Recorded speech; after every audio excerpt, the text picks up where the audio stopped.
Noticias internacionales hay que profundizar con especialistas, por eso cuando decíamos al comienzo que era un conflicto muy delicado el de Yemen, porque está confrontándose Irán, que es una potencia petrolera y gasífera, y Arabia Saudita, que es el mayor productor de petróleo, los dos musulmanes, pero en dos versiones, sunita y chiismo.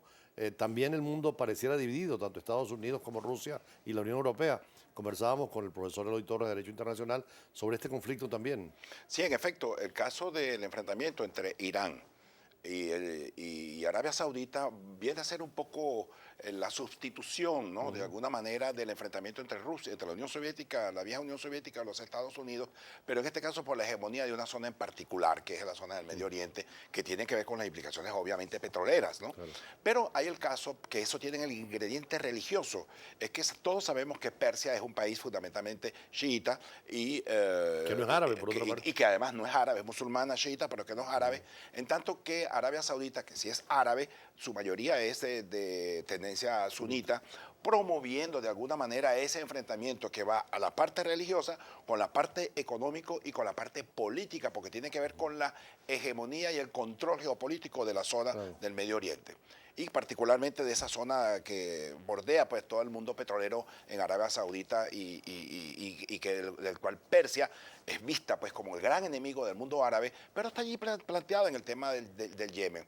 Es peligroso, es dañino porque son actores poco racionales desde el punto de vista que no es lo mismo un enfrentamiento entre la Unión Soviética y los Estados Unidos, quienes tenían sus reglas de juego y tenían bien establecido Hay más hasta racionalidad, dónde menos, exactamente. menos emotividad, más cerebro, menos corazón, que aquí la religión es muy emotiva. Exactamente. En este caso la religión distorsiona, ¿no? Claro. De alguna manera esa posible relación de tensión que hay entre estos dos actores.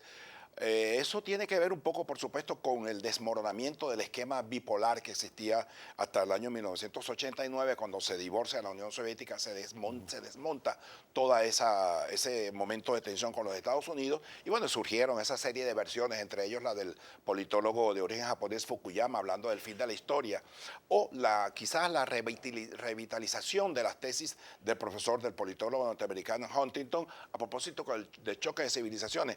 Evidentemente, esto es un elemento religioso, que unos son chiitas y otros son sunitas, pero son musulmanes. Sin embargo, se introduce el elemento de que unos no son árabes y los otros son persas. Es decir, el caso de Arabia Saudita, que son árabes, y los iraníes, que son persas, pero que son chiitas, enfrentados conceptualmente desde el punto de vista religioso al mundo Que además, a diferencia de sunita. Siria, donde es mayoría sunita, pero un gobierno chiita, alawita, cercano a Alawit, Irán, sí. ahí a pesar de ser árabe, sí hay la tendencia chiita impuesta con Irán Sí. y confrontada también con Arabia Saudita, que quiere tumbar a Bashar al-Assad, Así mientras es. que Irán quiere mantenerlo. Sí, por supuesto, porque Siria también es un escenario de enfrentamiento entre el chiismo y el sunismo, ¿no? Es una especie de teatro de operaciones de ambas versiones. Y quizás los Estados Unidos, de alguna manera, actuando un tanto a la ligera, por no comprender exactamente los elementos religiosos que están implícitos en esos conflictos, se fue un poco más allá y no le brindó, si bien no apoyo a Bashar al-Assad, permitió pues que Siria alcanzara, después de lo que se llamó la primavera árabe, que no fue tal primavera árabe, sino fue un infierno árabe lo que se desató desde Túnez, pasando por Egipto y Libia. Aunque Túnez ha tenido un éxito en la democracia, ¿no? Quizá porque Túnez es un país un tanto con mayor Más influencia europeo. francesa, más cercano a Europa, y además Cartago le muestra señales pues, de cómo perdió con Roma sus famosas batallas en las guerras púnicas. Y bueno, en última instancia tiene un poquito más de historia más cercano, y por ello creo que ha actuado un tanto más civilizadamente hablando desde el punto de vista de la racionalidad occidental. En el caso de los otros países árabes, particularmente Siria, que es un país que es un escenario pues, de estas dos, un país sunita pero gobernado pues, fundamentalmente por una minoría walid aliada del chiismo, enfrenta pues esa tragedia que enluta a todo un pueblo que, por cierto, hay que sacar las cuentas desde el punto de vista de las estadísticas. Si uno saca las cuentas, los tantos muertos que han habido en 2 años de guerra Claro. en el conflicto interno de Siria, supera con creces los resultados de los muertos que han habido entre Israel y el mundo árabe, particularmente con los palestinos. En 2 años ha habido muchísimo más muertos que en esa guerra declarada entre los palestinos y el mundo Que e por cierto, hablando de Israel. palestinos, damos las notas también en la tarde de hoy de esa división permanente entre Hamas y Al-Fatah. Un Al-Fatah que quiere normalizar su vida con Israel, Sí. un Hamas que controla la zona de Gaza en permanente oposición. y eso también aprovecha Israel, dentro del punto de vista de su política, los sectores más Obviamente. conservadores, para evitar lo que es necesario un Estado palestino, ¿no? Sí, divide imperarás, como se dice en el viejo adagio en latín. Ahora bien, el problema está en que cada actor tiene sus fichas y tiene su juego y tiene sus estrategias. Evidentemente a Israel le conviene favorecer esa división entre estas dos facciones, que a su vez son dos facciones que, si bien es cierto, Al-Fatah siempre fue lo más racional, por cuanto Israel fue la que logró establecer un mínimo de condiciones de paz con esa facción. Sin embargo, el surgimiento de estos grupos estimulados por Irán, por el chiismo, permitió pues que se desarrollaran estas facciones un tanto más agresivas, llevando los posibles niveles de conversación a unos niveles de cero, pues de que no se conversara en nada, generando un estado de tensión y aumentando cada vez más la conflictividad en la zona. Si estuviese vivo Yasser Arafat, ¿qué estaría haciendo en este momento? Bueno, realmente que la historia no la podemos manipular con el sí condicional, mas sin embargo creo que el Yasser Arafat había entendido pues la necesidad de que seguías haciendo lo mismo y no pudiste derrotar al gobierno, al Estado de Israel. Bueno, búscate un entendimiento para lograr un pedazo de territorio en el cual tú puedas construir un Estado. Cuestión que los maximalistas de Al Qaeda no lo quieren reconocer. Que además en no ese lo quieren realismo aceptar. político que tú planteabas, que eres partidario del realismo, es necesario considerar que tiene derecho Palestina, pero Israel no se va a ir. Es decir, Israel es un Estado constituido, apoyado, miembro de las Naciones Unidas.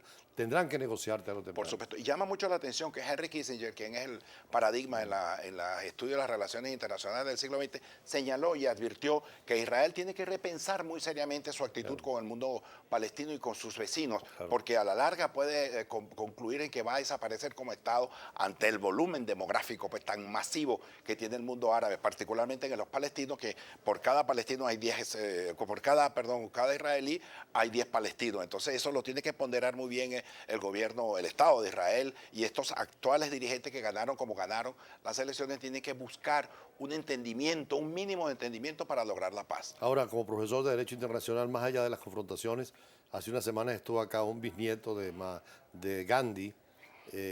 Tushar Gandhi tiene un centro por la paz y por la negociación en Bombay. Su abuelo también, que es el quinto nieto de Gandhi, tiene un centro en los Estados Unidos.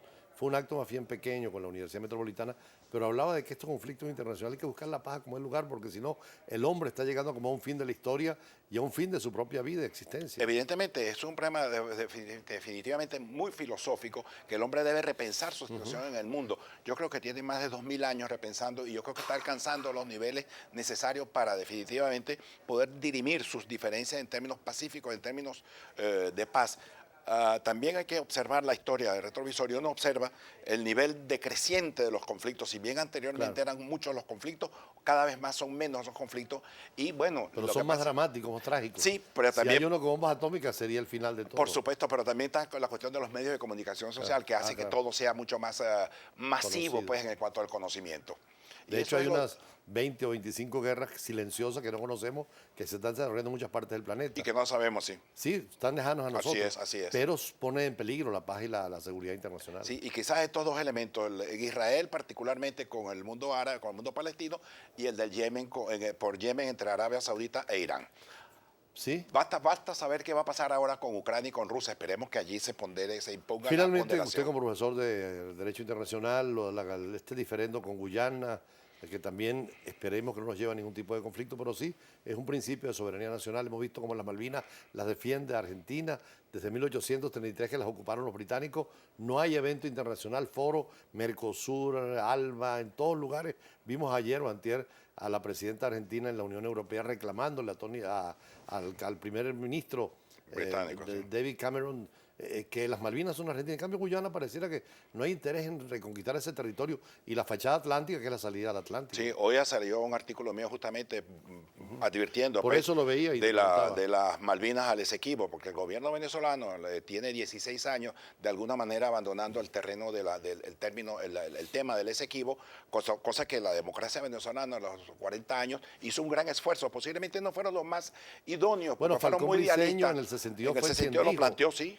Y logró abrir lo que llaman el Acuerdo de Ginebra del 66. Exactamente. De sentarse la Gran Bretaña y ahora la Guyana y Venezuela a discutir un tema que no está claro. Sí, no, y el siglo XX venezolano fue, a pesar de las grandes deficiencias, siempre procuró resolver el problema del Esequibo en términos diplomáticos, particularmente en el periodo democrático de los 40 Los años. argentinos hablaban de malvinizar la política argentina. Yo creo que hay que venezolizar el Esequibo, que la gente lo sienta como propio, que ese es un territorio nuestro, Así porque es. son 150.000 kilómetros, pero la parte del mar, fíjate que hay barcos ahí explorando. Menos mal que la canciller mandó una nota muy dura. Claro, a la compañía primero, pero sobre todo al gobierno de Guyana. Sí, lo que pasa es que el error está ahí que dirigirse a la compañía, tienes que dirigirte a quien otorgó la concesión, con quien tú tienes ese De hecho, ese el presidente del contencioso. Parlamento latinoamericano ayer decía eso, que hay que dirigirse a la compañía, pero no, como tú dices, es el gobierno el que da El que el otorgó permiso. la concesión. Luego, como bien exacto, usted dice, embajador, ese arco o sea, esa media luna que rodea, ¿no?, el norte de nuestra partalidad por ser más hacia Europa, por el Caribe, más aún, si nosotros perdemos la fachada atlántica con el Esequibo, vamos a estar rodeados. Y entonces, desde el punto de vista geopolítico, Venezuela se va a ver tarde o temprano. Entonces, estas generaciones que van a venir van a reclamar de Venezuela de cómo era posible que Venezuela era lo que era en el año 1777 y a lo que se redujo, porque no solamente quedamos a la merced de Guyana o a merced de los países caribeños, sino a merced de otro país que también tiene exigencias sobre el Golfo de Venezuela. Muchísimas gracias al profesor Luis Torres. Efectivamente.